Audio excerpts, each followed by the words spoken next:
सभी लोग गेम की दुनिया में ट्रांस माइग्रेट हो और शुरुआत में ही मैंने एक unique hidden talent eternal power प्राप्त करी जो मेरी टेरिटरी के भीतर सभी इंटरनल यूनिट्स को जब वे अस्थाई बफ प्राप्त करते हैं उसे स्थायी या परमानेंट बफ में बदल सकती हैं।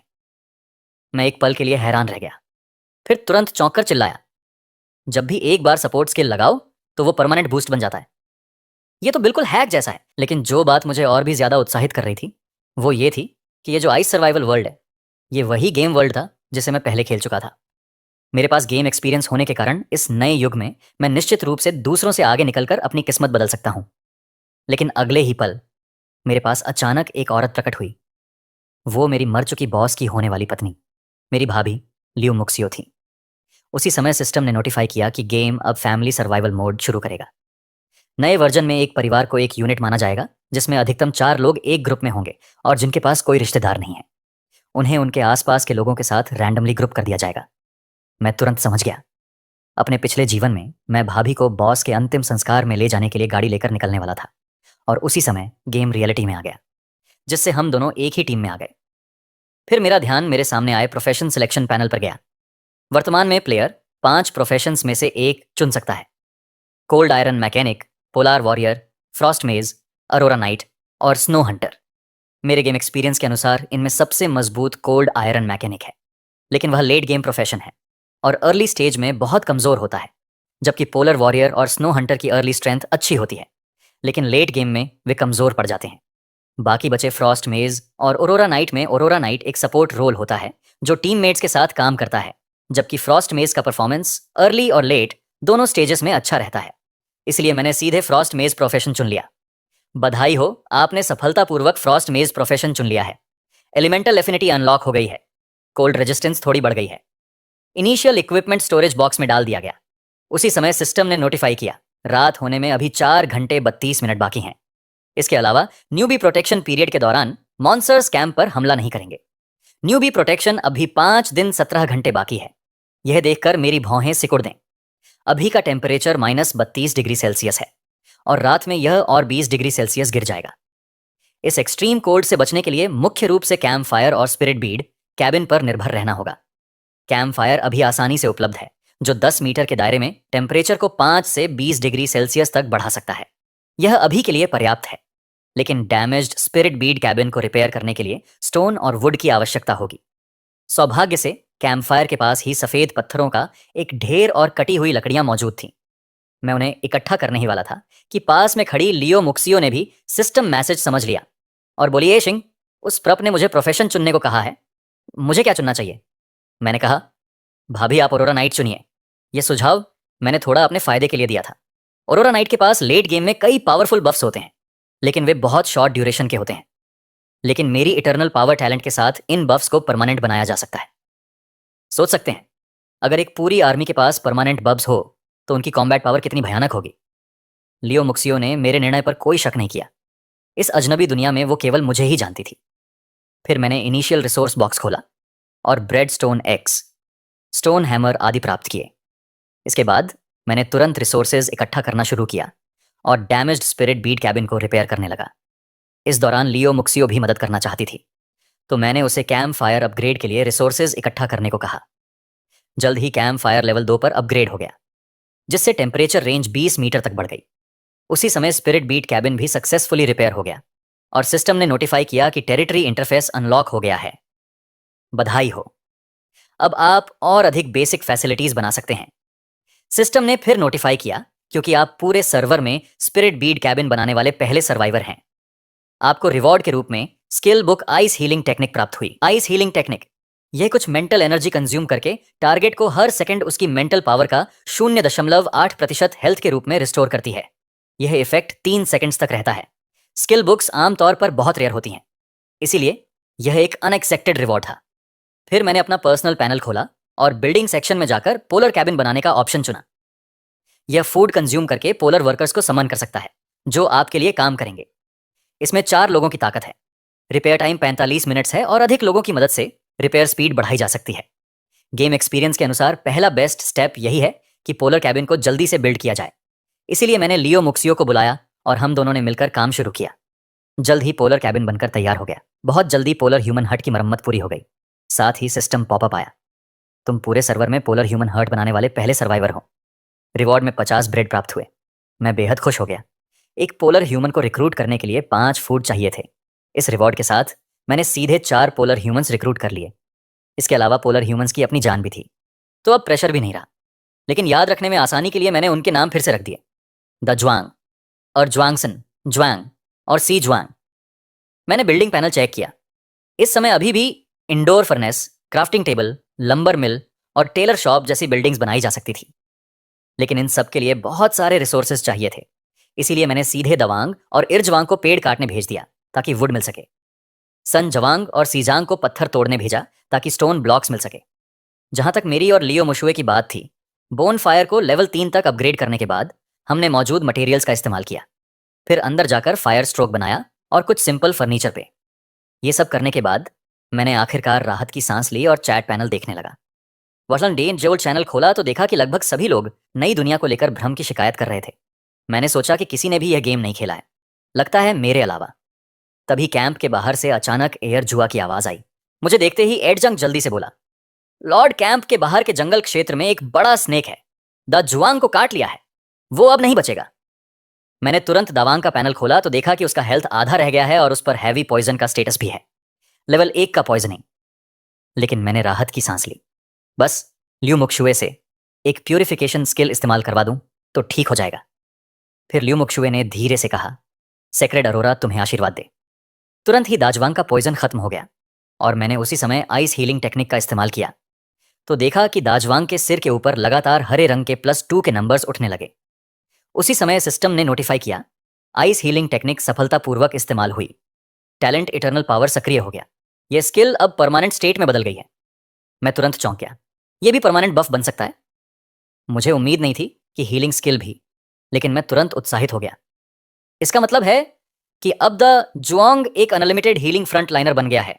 वो लगभग इनविंसिबल है। और दा जुआंग ने अपने शरीर में शक्ति महसूस करते हुए तुरंत आदर से कहा, धन्यवाद लॉर्ड, आपकी शक्ति असीमित और विशाल है। फिर सिस्टम ने नोटिफाई किया कि दाजवांग की लॉयल्टी 70 से बढ़कर 80 हो गई। मैंने सोचा कि हीलिंग स्किल क्या मेरे और ल्यू मुक्शुए पर भी काम कर सकती है। फिर मैंने ल्यू मुक्शुए पर हीलिंग स्किल डाली और सच में सिस्टम ने फिर नोटिफाई किया, ice healing technique permanent state में बदल गई है। मैं और लियो मुक्शुए दोनों चौंक गए। यह क्षमता बहुत ही ओवरपावर्ड है। फिर मैंने सोचा कि खुद पर भी इस्तेमाल करूं, लेकिन अचानक मेरे दिमाग में चक्कर आने लगा। मैं समझ गया कि मेरी मेंटल एनर्जी अपनी लिमिट पर पहुंच गई है। मैंने सीधे अनलिमिटेड हीलिंग वाले दाजवांग और बाकी लोगों को साथ लिया। खैर, कोई बात नहीं, पहले उस बड़े स्नेक को खत्म करते हैं। जगह पर पहुंचने के बाद मेरे सामने उस पॉइजनस स्नेक की जानकारी दिखाई दी। वो लेवल 2 का मॉन्स्टर था, इसीलिए पहले दाजवांग लोग उसे हरा नहीं पाए। लेकिन अब अनलिमिटेड हीलिंग वाले दाजवांग के सामने खड़े रहने से हमने कुछ ही देर में उसे मार दिया। सफलतापूर्वक स्नो फील्ड पॉइजनस स्नेक को किल किया। आपको 30 एक्सपीरियंस पॉइंट्स मिले, बधाई हो। आप इस क्षेत्र में पहला वाइल्ड मॉन्स्टर मारने वाले हैं। आपको फर्स्ट किल रिवॉर्ड मिला, स्नेक ट्राइब प्रीस्ट समन स्क्रॉल। इससे एक लेवल 5 का स्नेक ट्राइब समन किया जा सकता है और वह आपकी लड़ाई में मदद करेगा। मैंने बिना देर किए तुरंत इसका इस्तेमाल किया। फिर देखा कि एक सुंदर स्नेक वूमैन तुरंत मेरे सामने प्रकट हुई। सम्मानित Lord snake tribe priest Elena आपकी सेवा में प्रस्तुत है। मैंने एलेना का पैनल देखा और कि एलेना के पास 2 बफ स्किल्स भी हैं। स्केल आर्मर अस्थायी रूप से स्वयं या मित्र पक्ष को अतिरिक्त 10 पॉइंट्स आर्मर प्रदान कर सकता है। स्नेक ह्यूमन पर्ल बर्जर्क अपने या मित्र यूनिट को बर्जर्क इफेक्ट प्रदान करता है। 60 सेकंड्स के भीतर मूवमेंट स्पीड और अटैक स्पीड दोनों में 20% की वृद्धि होती है। और जब भी यह बफ प्रकार का एनहांसमेंट होता है, मेरी इटर्नल पावर के साथ मिलकर यह परमानेंट हो सकता है। मैंने तुरंत एलेना से हम सब पर यह दोनों स्किल्स इस्तेमाल करने को कहा। क्षण भर में मेरे सहित सभी लोग इन दोनों स्किल्स के परमानेंट एनहांसमेंट स्टेट का लाभ लेने लगे। उसी समय मैंने एलेना पर भी परमानेंट आइज हीलिंग टेक्निक लागू की। शक्ति को महसूस करते हुए एलेना भी चकित रह गई और आश्चर्य से बोली, लॉर्ड, आपकी शक्ति वास्तव में असीम और अगाध है। मैं संतुष्ट होकर सिर हिलाया और स्नोफील्ड पॉइजन स्नेक के शव को डिसमेंटल किया। मुझे एक पॉइजन सैक मिला जो वेपन्स पर पॉइजन अटैक जोड़ सकता है और साथ ही 17 पीसेस स्नेक मीट भी। स्नेक मीट देखकर दा जुआंग और एयर जुआंग की आंखें चमक उठी। मैंने बहुत समय से मांस नहीं खाया है। जो भी मुझे एक टुकड़ा मांस खिला देगा, मैं उसके लिए अपना जीवन दे दूंगा। मैं मुस्कुराकर बोला, जब तक तुम लोग मेहनत से काम करोगे, आज रात हम सब मिलकर स्नेक सूप पियेंगे। इसके बाद हम कैंप लौट आए। सन जुआंग ने मुझे रिपोर्ट किया, लॉर्ड, हमने माइनिंग एरिया के पास एक छोटा कोल माइन खोजा है, लेकिन वहां 2 स्नो वुल्फ्स गार्ड कर रहे हैं, इसीलिए मैं पास जाकर ध्यान से नहीं देख पाया। कोल माइन का नाम सुनते ही मेरी आंखें चमक उठीं। कोल वुड से भी ज्यादा एडवांस्ड रिसोर्स है। कोल मिलने पर हीटिंग के लिए वुड बचाया जा सकता है और अन्य फैसिलिटीज बनाई जा सकती हैं। फिर मैंने स्नो वुल्फ्स की स्ट्रेंथ पूछी। सन जुआंग ने कहा कि वे स्नो फील्ड पॉइजनस स्नेक से थोड़े ज्यादा स्ट्रांग हैं। मैंने सिर हिलाया तो लगभग लेवल 3 या 4 के मॉन्स्टर्स होंगे। अब मेरे पास लेवल 5 की एलेना है, इसीलिए उन्हें हराने की क्षमता है। मैंने सन जुआंग और सी जुआंग की तारीफ की और कहा कि रात में उन्हें एक्स्ट्रा मीट मिलेगा। फिर मैं बात माइन के पास पहुंचते ही मेरे सामने माइन की जानकारी आई और मैंने उन 2 स्नो वुल्फ्स को भी देख लिया। पैनल ने दिखाया कि वे लेवल 3 के वाइल्ड मॉन्स्टर्स हैं, लेकिन हमारी तरफ सभी के पास अनलिमिटेड हीलिंग और स्ट्रांग डिफेंस था, और इलीना के साथ लड़ाई शुरू होते ही ज्यादा समय नहीं लगा। सिस्टम ने नोटिफाई किया कि आपकी टेरिटरी मेंबर इलीना ने स्नो वुल्फ को मार दिया और 40 एक्सपीरियंस पॉइंट्स प्राप्त किए। आपको 20 एक्सपीरियंस पॉइंट्स मिले। फिर मैंने दोनों स्नो वुल्फ्स के शव को डिसमेंटल किया। इस बार लूट और भी अच्छा मिला। 2 green wolf skins, 134 portions wolf meat और वुल्फ बोनस और वुल्फ टीथ जैसे मटेरियल। सबसे महत्वपूर्ण एक ब्लू समन स्क्रॉल भी मिला, जिसका नाम डबल वुल्फ नाइट था। डबल वुल्फ नाइट समन स्क्रॉल, जिससे तुरंत एक लेवल 10 का पावरफुल डबल वुल्फ नाइट समन किया जा सकता है। लेकिन उससे पहले यह सुनिश्चित करें कि आपके पास पर्याप्त फूड हो। अभी मैंने लेवल 5 की इलीना समन की थी और अब लेवल 10 का डबल वुल्फ नाइट। मैं कह सकता हूं कि यह बहुत बड़ा बूस्ट है और wolf skin cold resistant clothes बनाने के लिए जरूरी रॉ मटेरियल है, जिससे मेरी और ल्यू मुशुए की तुरंत जरूरत पूरी हो गई।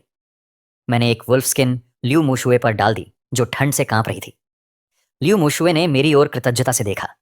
मैं मुस्कुराया और फिर सामने के माइंड को ऑक्यूपाई करने लगा। ऑक्यूपाई करते ही सिस्टम ने नोटिफाई किया कि मुझे एक ब्रॉन्ज ट्रेजर चेस्ट मिला है। उसी समय सिस्टम ने फिर अनाउंस किया, क्योंकि आप पूरे सर्वर में रिसोर्स पॉइंट्स ऑक्यूपाई करने वाले पहले सर्वाइवर हैं, आपको रिवॉर्ड में purple equipment, ancient weapon, Barrett on range armour मिला और 12.7 मिलीमीटर एमिनेशन के 10 राउंड्स। मैं तुरंत चौंक गया। यह बैरेट है। मैंने सही सुना, एंशिएंट वेपन। बैरेट का अटैक 967 से 993 है। अटैक इंटरवल हर 2 सेकंड्स में एक बार है। Special effect 1 armour piercing. Attack करते समय 50% चांस एनिमी के 100 आर्मर को इग्नोर करता है। हेडशॉट करने पर 50% extra damage special effect to headshot. मैं चकित रह गया। 900 से ज्यादा अटैक पावर गेम के शुरुआती स्टेज में लगभग अनस्टॉपेबल है। हालांकि केवल 10 बुलेट्स हैं, लेकिन टेरिटरी लेवल 4 होने पर बुलेट प्रोसेसिंग अनलॉक हो जाएगा। फिर बुलेट्स की कमी नहीं रहेगी। बैरेट को रखकर मैं माइन के अंदर गया। माइन ऑक्यूपाई करने के बाद सिस्टम ने बताया कि अंदर एक और ब्रॉन्ज बक्सा है।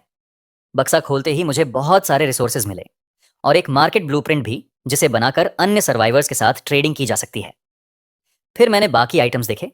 स्टाफ जिसे मैं यूज कर सकता हूं, स्नो बूट्स जो कोल्ड रेजिस्टेंस इक्विपमेंट है, और एक मेडिकल किट जो कोल्ड इलनेस को ठीक कर सकता है। यह भी बहुत यूजफुल है। सबको चेक करने के बाद मैंने ब्रॉन्ज चेस्ट को डिसमेंटल किया और 5 कॉपर प्राप्त किए। फिर मैं माइंड के बाहर आया। लियो मुशुए ने बताया कि उन्होंने आसपास से 112 कोल कलेक्ट किया है, जो काफी समय तक चलेगा। मैं मुस्कुराया और ठंड से कांप रही लियो मुक्सियो को देखा और उसे स्नो बूट्स दे दिए। लियो मुक्सियो ने कृतज्ञता दिखाई, लेकिन उसके पैर ठंड से सुन्न हो चुके थे। वह खुद जूते भी नहीं पहन पा रही थी, तो मैंने खुद उसे पहनाए। फिर उसे उठाकर प्रिंसेस कैरी में लेकर टेरिटरी वापस आया। लियो मुक्सियो पूरे समय शर्मा रही थी, लेकिन उसने कुछ नहीं कहा। टेरिटरी पर लौटकर मैंने रिसोर्सेज चेक किए और द जुआंग और अर्जुआंग को लम मिल बनाने का आदेश दिया। सान जुआंग को मार्केट बनाने को कहा। सी जुआंग को स्मॉल शेल्टर बनाने को कहा। यह सब पूरा करने के बाद इलीना के रहने की व्यवस्था हो गई और सब लोग आराम और खाना खा सकते थे। फिर मैं और लियो शुए लॉर्ड कैबिन में गए। मैंने उसे आराम करने को कहा और खुद एक सिंपल स्टफ बनाया। फिर दिन में मिले स्नेक मीट को पकाने लगा। उसी समय बाहर अंधेरा छाने लगा और टेम्परेचर तेजी से गिरने लगा। बाहर का टेम्परेचर -50 डिग्री सेल्सियस तक पहुंच गया और अंदर स्टोव जलाने के बाद भी टेम्परेचर केवल -16 डिग्री सेल्सियस था। लेकिन अच्छा हुआ कि द जुआंग लोगों ने समय पर कंस्ट्रक्शन पूरा कर लिया। सी जुआंग ने स्मॉल शेल्टर बना दिया। इलीना के रहने के लिए सब काम पूरा होने के बाद सब लोग आराम और खाना खा सकते थे। मैंने दा जुआंग और बाकी लोगों से कहा, आज का काम बहुत अच्छा था। रिवॉर्ड के रूप में यह स्नेक सूप तुम सब खुलकर खा सकते हो। मांस देखकर दा जुआंग खाते खाते कसम खाने लगा। सब लोग बहुत उत्साहित थे। उन्होंने कहा कि वे और मेहनत करेंगे और लॉर्ड को खुश करेंगे। साथ ही उनकी फेवरेबिलिटी तेजी से बढ़ गई। सबकी फेवरेबिलिटी -80 से ऊपर पहुंच गई। फिर मैंने एलना की ओर देखा, जिसकी हंगर -50 थी और पूछा कि वो रॉ मीट खाएगी या कुक्ड मीट। रॉ मीट सम्मानित लॉर्ड। मैंने सिर हिलाया और 2 टुकड़े स्नेक मीट निकालकर एलिना को देने वाला था, लेकिन मैंने सोचा और उन्हें वापस रख दिया और उसकी जगह 2 टुकड़े वुल्फ मीट निकालकर दे दिया। एलना की फेवरेबिलिटी तुरंत बढ़ गई, लेकिन उसकी हंगर केवल 10 पॉइंट्स बढ़ी और अभी भी 60 थी। मैंने भय से कोड ली। लंबे समय तक पेट भरा न रहने पर लॉयल्टी कम हो जाती है और एलेना मेरी मुख्य कॉम्बैट शक्ति है। उसका उपयोग बहुत बड़ा है, इसीलिए मैंने और 4 टुकड़े निकाले और उसकी हंगर को 80 तक बढ़ा। लेकिन एलेना की बड़ी एपेटाइट ने मुझे आह भरने पर मजबूर कर दिया और मेरे पास अभी भी एक और ज्यादा पावरफुल समन स्क्रोल डबल वुल्फ नाइट है। मैंने सोचा लगता है कल से मुझे और ज्यादा फूड इकट्ठा करने का तरीका निकालना होगा, क्योंकि रात में काम करना और बाहर एक्सप्लोर करना संभव नहीं है। मैंने वर्ल्ड चैट इंटरफेस खोला और देखा कि बाकी सर्वाइवर्स कैसे प्रोग्रेस कर रहे हैं, लेकिन स्थिति ज्यादा अच्छी नहीं थी। वहां कई सर्वाइवर्स की डेथ न्यूज और डिस्ट्रेस मैसेजेस थे। हालांकि कुछ प्लेयर्स ने अपने अनुभव भी साझा किए थे, जैसे पहले स्पिरिट बीट कैबिन बनाना और कैंप फायर अपग्रेड करना, और यह कि टेरिटरी के अंदर इनविंसिबल होते हैं और मॉन्स्टर्स के अटैक से बच सकते हैं। सोचकर मैंने भी लिखा, रात में मिनिमम टेम्परेचर -60 डिग्री सेल्सियस तक जाएगा अगर स्पिरिट बीट कैबिन बनाने का समय ना हो तो। पहले वुडन प्लैंक्स और स्टोन से बेसिक शेल्टर बना लें, जिससे पहली रात सर्वाइव की जा सकती है। फिर मैं रीजनल चैनल में गया। सिस्टम के अनुसार यह एक 500 किलोमीटर लंबाई और चौड़ाई वाला स्क्वायर एरिया है और इस एरिया का नाम 174 रीजन है और ऑनलाइन पॉपुलेशन 40,173 में से 38,224 है।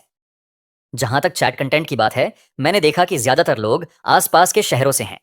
लगता है कि टेलीपोर्ट होने पर पास के शहरों के लोगों को रैंडम तरीके से साथ रखा गया है और वहां मदद मांग में शेयरिंग और ट्रेडिंग मैसेजेस थे। मैं मार्केट में गया और रिसोर्सेज एक्सचेंज करने लगा। तभी एक लिस्टिंग ने मेरा ध्यान खींचा। मेज skill book ice armour. Ice armour कुछ समय के लिए आर्मर बढ़ाता है, हालांकि मेंटल एनर्जी कंजम्पशन ज्यादा है और यह स्टकिंग स्किल है, लेकिन मेरे लिए इटर्नल पावर के साथ यह परमानेंट शील्ड बन सकता है। यह तो मिरेकल है, लेकिन इसकी कीमत 50 फुट बहुत ज्यादा है। हालांकि सेलर ने कहा था कि प्राइस नेगोशिएट हो सकता है। मैंने प्राइवेट चैट किया। दोस्त, 10 फुट के बदले आइस आर्मर स्किल बुक दोगे? 10 फुट में ही लेना चाहते हो? मुझे पता है तुम जल्दी में हो, लेकिन थोड़ा सोचो। अगर मैं कहूं कि यह नॉर्मल फूड नहीं है बल्कि मीट है, क्या तुमने इतना जल्दी मीट पा लिया? मैंने आइटम डिटेल्स भेजी। उसने तुरंत जवाब दिया, कम से कम 40 फूड यानी 8 स्नेक मीट, नहीं तो डील नहीं। मैं हंसा। ज्यादा से ज्यादा 3 स्नेक मीट और आइस आर्मर सिर्फ अर्ली गेम स्किल है, ड्रॉप रेट भी कम नहीं। कल के बाद तुम चाहो तो भी फूड नहीं मिलेगा। वह थोड़ा सोचकर बोला, ठीक है, 3 स्नेक मीट ही सही, बचाकर खाऊंगा तो एक दिन और चल जाएगा। मैंने थोड़ा सोचा, ऐसा करो 20 फूड कर दो और मैं 5 ब्रेड एक्स्ट्रा दूंगा। वह तुरंत मान गया और मुझे आइस आर्मर स्किल बुक मिल गई। यह कुछ मेंटल एनर्जी कंज्यूम करके खुद या एलआई को मेंटल वैल्यू का 0.6 आर्मर देता है। 30 सेकंड्स तक रहता है। मेरी मेंटल स्ट्रेंथ अभी 8 है, तो स्किल 5 आर्मर बढ़ाती है। फिर अगले ही पल आइस आर्मर का सक्सेसफुल का सिस्टम पर पाया और फिर इटर्नल पावर एक्टिवेट हो गया। स्किल परमानेंट बन गई। आर्मर परमानेंटली 5 बढ़ गया।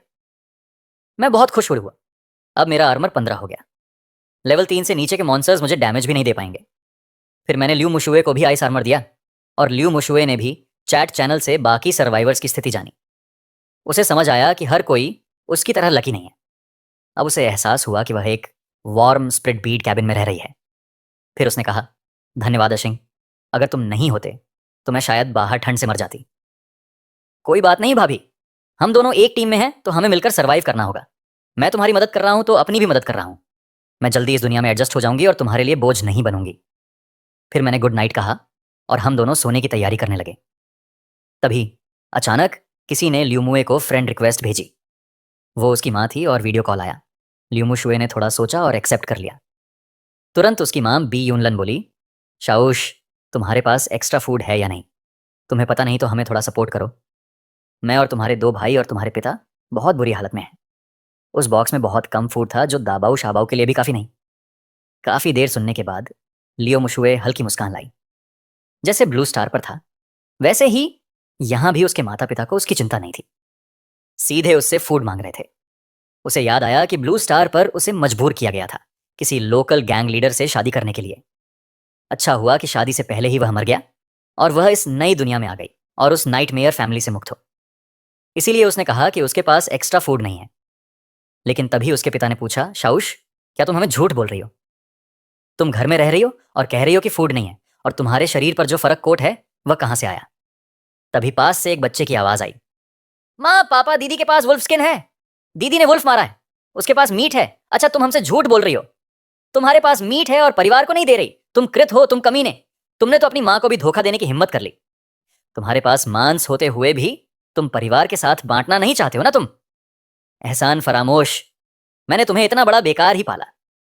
परिवार के आरोपों का सामना करते हुए लियो मुशुए की आंखों में आंसू भर। कुछ समय के लिए वह पूरी तरह घबरा गई। लियो माँ ने और भी बढ़ा दिया, अब तुम खुद को दुखी भी दिखा रही हो। हम पूरे दिन भूखे रहे फिर भी हमने शिकायत नहीं की। लियो मुशुए, मुझे लगता है सच में अब तुम्हारे पर निकल आए हैं। लेकिन तभी मैं अचानक लियो मुशुए के पास दिखाई दिया। तुम दोनों बूढ़े वहां भग भग करके क्यों चिल्ला रहे हो? अगर आपको ये स्टोरी पसंद आ रही है तो आगे कंटिन्यू करेंगे, आप कमेंट कर देना पार्ट 2 के लिए। लेकिन अगर नहीं तो ये यही खत्म होती है। यहां तक वीडियो देखने के लिए धन्यवाद।